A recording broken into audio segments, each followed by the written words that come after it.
আর আপনি ভাবলেন এই কেমন কথা, এত রোদ, এত পানি, এত সার দিলাম অথচ মরে গেল।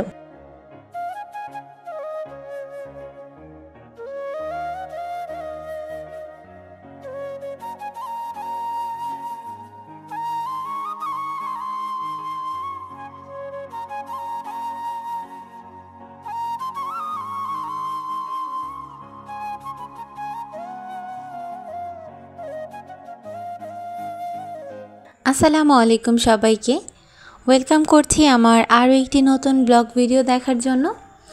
আশা রাখছি যে যেখান থেকে বসে আমার এই ডেইলি লাইফের ব্লগগুলো দেখছেন না কেন, মহান আল্লাহ তাআলার অশেষ রহমতে সবাই সুস্থ আছেন, ভালো আছেন।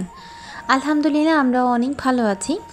আর তাই তো আরও একটি সুন্দর নতুন ব্লগ নিয়ে হাজির হয়ে গেলাম আপনাদের মাঝে শেয়ার করার জন্য।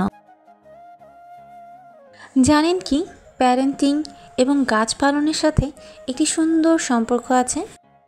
ধরুন আপনি একটি চারা গাছ রোপণ করেছেন বা বীজ বপন করেছেন এবং প্রায়ই সেটাতে পানি দিতে ভুলে যান, রোদে দিতে মনে থাকে না, এবং কোনো একদিন সেটাকে কড় করে রোদে 5 ঘন্টা ফেলে রাখলেন, সাথে 1 ড্রাম পানিও দিলেন।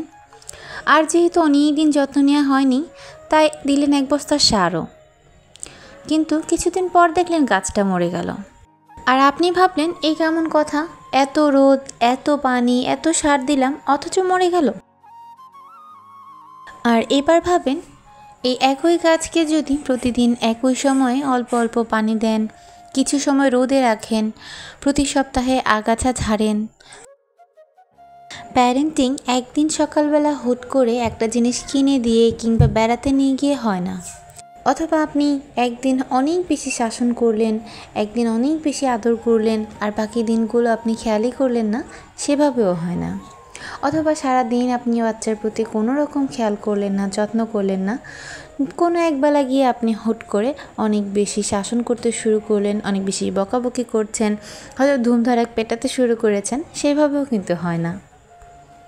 বাচ্চা পালন করা অনেক পরিশ্রম, ধৈর্য এবং অধ্যবসায়ের কাজ, এবং যে পালন করে এবং যে সব কিছু শেখায় তাকে অনেক বেশি কষ্ট সহিষ্ণু ও ধৈর্যশীল হতে হয়। ঘুম থেকে উঠে বড় মেয়েকে হালকা পাতলা কিছু খাইয়ে রেডি করিয়ে স্কুলে দিয়ে এসে এখন আমি সবার জন্য নাস্তা তৈরি করছি। গত ভিডিওতে বলেছিলাম আমার ননদ বেড়াতে এসেছে, তো দেখা যায় কি ননদ থাকাতে সবাই মিলে একটু সময় আড্ডা করি, গল্প গুজব করি, তো সব ধরনের রুটিন দেখা যায় প্রপারলি ফলো করা পসিবল হয় না। আর এমনিতেও আমার ছোট বাচ্চাটা যেহেতু এখনও অনেকটাই ছোট, আর এত ছোট বাচ্চা নিয়ে যে কোনো রুটিনই প্রপারলি ফলো করা কখনোই সম্ভব না। তবুও যেই একটা রুটিন বা ধারা মনের মধ্যে রয়ে গেছে, ওর মধ্যেই চলার চেষ্টা করি। আর মানুষ তো একদম তো ঘড়ি মেপে কাটায় কাটায় চলা যায় না, তবে চেষ্টা করি যে কিছু ধারাবাহিকতার মধ্য দিয়ে চলতে।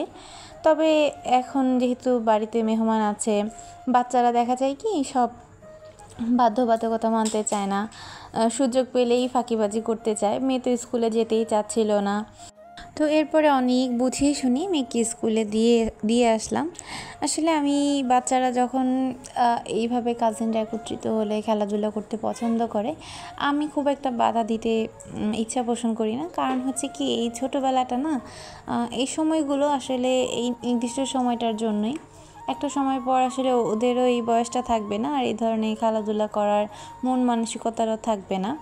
আর পড়াশোনা যখন শুরু হয়ে যায় এরপরে কিন্তু আর কখনোই শেষ হয় না। তো পড়াশোনা তো চলবেই, তো পড়ার জন্য সব কিছু আটকে রাখা সম্ভব না।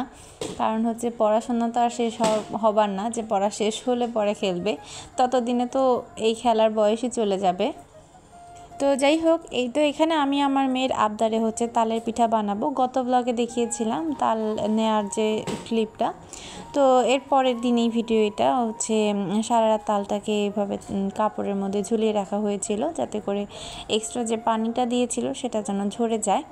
তো ঝরার পরে আমি সকালবেলাই হচ্ছে তালটা নামিয়ে নিয়েছিলাম পিঠা বানানোর জন্য। আর আমার মেয়ে বললাম, গত ব্লগেই বলেছিলাম যে ও অনেক বেশি তালের পিঠা খেতে চাচ্ছিল তাল আনার পর থেকেই।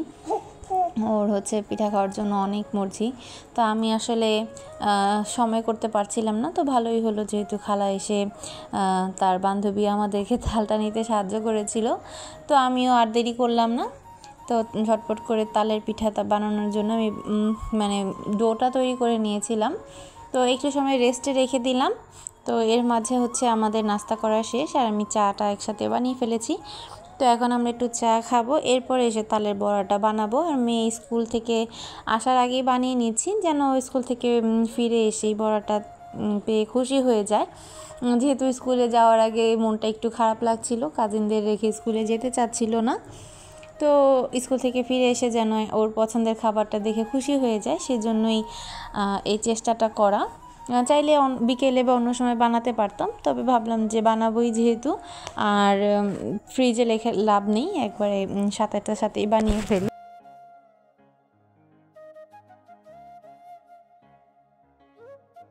তো এটা কিন্তু আমি প্রথমবারের মতোই হচ্ছে তালের পিঠা বানাচ্ছিলাম, এর আগে কখনোই বানানো হয়নি। আসলে গত বছর তো আমি এই সময়টাতে প্রেগনেন্ট ছিলাম, তো ওই সময় আমার আম্মু বানিয়ে খাইয়েছিল মনে আছে। তো এর আগের বছরগুলোতে আমার শাশুড়ি মা জীবিত ছিলেন, তো এইসব পিঠা টিঠা, শীতের পিঠা বলেন বা যে কোনো সিজন, যে কোনো ধরনের পিঠার আয়োজনগুলো আমার শাশুড়ি মাই করতেন। তো সেই সুবাদে আর ওইভাবে আমার বানানোর সুযোগ হয়নি কখনোই। তো এইবার যেহেতু আসলে শাশুড়ি মাও নেই আর আমিও মায়ের বাসায় নেই, তো ভাবলাম নিজেই বানাই।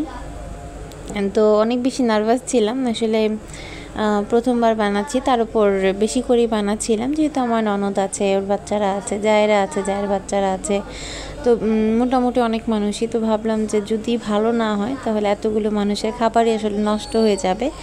অল্প জিনিস করে ফেলা যায় ভালো মতো, কিন্তু বেশি জিনিস করলে যদি একটু ভুল হয়ে যায়, নষ্ট হয়, তাহলে অনেকগুলো মানুষের খাবার নষ্ট হয়ে যায়। তা আমি যে কোনো কিছু যখন বেশি রান্না করতে যাই অনেক বেশি নার্ভাস হয়ে যাই। আর এই তো আমি কিন্তু সুন্দর করে তালের পিঠাগুলো বানিয়ে নিয়েছি, আর ভালোই হয়েছিল আলহামদুলিল্লাহ। আমার ননদও একটু হেল্প করেছিল, যেহেতু প্রথমবার বানাচ্ছিলাম, আমি ডোটা একটু শক্ত করে ফেলি, তো ও আবার পরে ঠিক করে দিয়েছিল ডোটাকে। আর আমি আসলে ডুবো তেলে যে ভাজতে হয় সেটাও আমার ওইভাবে জানা ছিল না, তো আমি পুরোপুরি ডুবো তেলে ভাজিনি, তো সেজন্য পিঠাগুলো একটু চ্যাপটা চ্যাপটা হয়েছে। তো আমার ননদ আমাকে বানানোর সময় হাসাহাসি করছিল যে তালের পিঠা গোল না হয়ে চ্যাপটা হচ্ছে। তো ও আবার এসব একটু পিঠা টিঠা বানায়, ভালোই জানে এই ব্যাপারে। তো যাই হোক, তালের পিঠা আমার মেয়ে খেতে চেয়েছিল, ও খেয়ে অনেক পছন্দ করেছে, এটাই আমার জন্য অনেক। তো অনেকগুলোই বানিয়েছিলাম, মোটামুটি বানাতে বানাতেই চুলার পাড় থেকে সবাইকে দিয়ে সবাই মিলে খেয়ে দিয়ে একেবারে এইটুকুনি আছে। তো ঠান্ডা হয়ে যাওয়ার পর আমি তাতে ভরে রাখলাম বয়ামটাতে, পরে আর কি সবাই খেতে পারবে। তো এই ছিল আমার আজকের মতো ছোট্ট একটি ব্লগ, আশা করছি আপনাদের কাছে ভালো লেগেছে। ইনশাআল্লাহ নেক্সট ব্লগে আবার কথা হবে, ততক্ষণ পর্যন্ত আল্লাহ হাফেজ, আসসালামু আলাইকুম।